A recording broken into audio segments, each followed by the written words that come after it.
ओम ओम। श्रेष्ठ पुस्तकें जीवन के लिए वरदान। उत्तम पुस्तकें जागृत देवता है।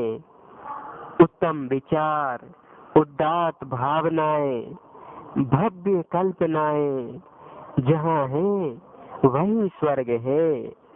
मनोविकारों से परेशान दुखी चिंतित मनुष्य के लिए उनके दुख दर्द के समय उत्तम पुस्तकें ही अमृत के तुल्य संजीवनी बूटी के समान है। उत्तम ग्रंथों का अध्ययन करके मनुष्य ऋषि, देवता, महात्मा बन सकता है। वह स्थान मंदिर है जहाँ पुस्तकों के रूप में मूक किंतु ज्ञान की चेतना युक्त देवता निवास करते हैं। उत्तम पुस्तकों के लिए खर्चा किए जाने वाला धन व्यर्थ नहीं जाता।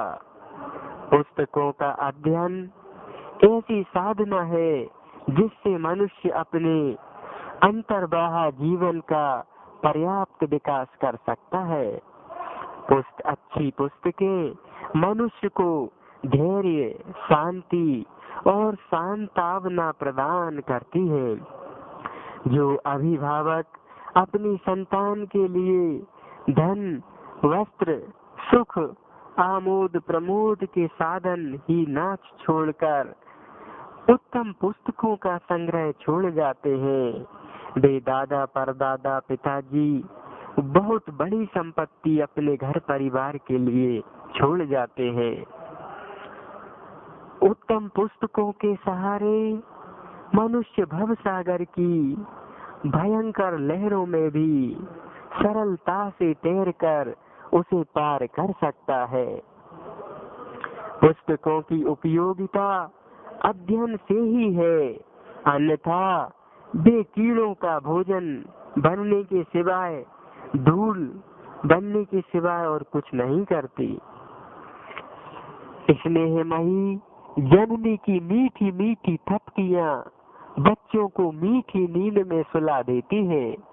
वैसे ही मन या शरीर की पीड़ा को शांत करने के लिए उत्तम पुस्तकों का अवलंबन लेना सुखकर होता है। हमें नियमित रूप से सद्ग्रंथों का, साहित्य का अवलोकन करना चाहिए। उत्तम पुस्तकों का स्वाध्याय जीवन का आवश्यक कर्तव्य, रोज का आत्मा को ज्ञान का आहार का नियम बना लेना चाहिए। संसार के भीषण सागर में डूबते उतरते मनुष्यों के लिए उत्तम पुस्तकें प्रकाश स्तंभ की तरह सहायक होती है। जैसे समुद्र में चलने वाले जहाजों को मार्ग दिखाने वाला प्रकाश ग्रह। जीवित और दिवंगत मनुष्यों ने अपनी संचित उपलब्धियां पुस्तकों की तिजोरियों में संजो कर रखी है।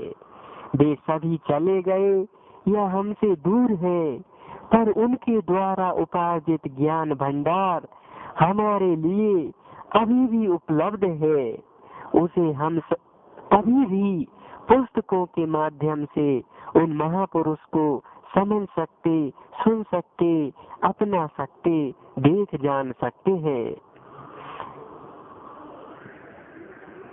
अध्यापकों, अभिभावकों का कर्तव्य है कि वे अपने बालकों, छात्रों के लिए यह सुविधा किसी न किसी प्रकार से कर ही दे कि वे नियमित रूप से रामायण, गीता, पुराण, उपनिषद या महापुरुषों के जीवन चरित्र या महापुरुषों की किताबें, प्रवचन के ग्रंथ, साहित्य अवश्य पढ़े और पिताजी बैठ के सुने। भोजन के पहले या बाद घर में ऐसा नियम बनाए कि थोड़ा बहुत आत्मा को ज्ञान का भोजन होगा ही, भले ही 1-2 चैप्टर रोज पढ़े। घर के लोग यदि एक साथ सत्संग, आरती या भोजन करते हैं तो उस घर में कलह, दुख, दोष, लड़ाई, झगड़े आदि कम बंद हो ही जाते हैं और उज्जवल भविष्य का निर्धारण कर सकने में भी वो लोग सफल, सार्थक हो सकते हैं। उनके जीवन में, चिंतन में उत्कृष्टता एवं चरित्र में आदर्शवादिता का समावेश होने ही लगता है। किताबें मनुष्य जीवन के लिए बहुत बड़ा वरदान है। जो जितना पढ़ लेगा उतना महान श्रेष्ठ बन ही जाएगा, इसमें कोई दो राय नहीं।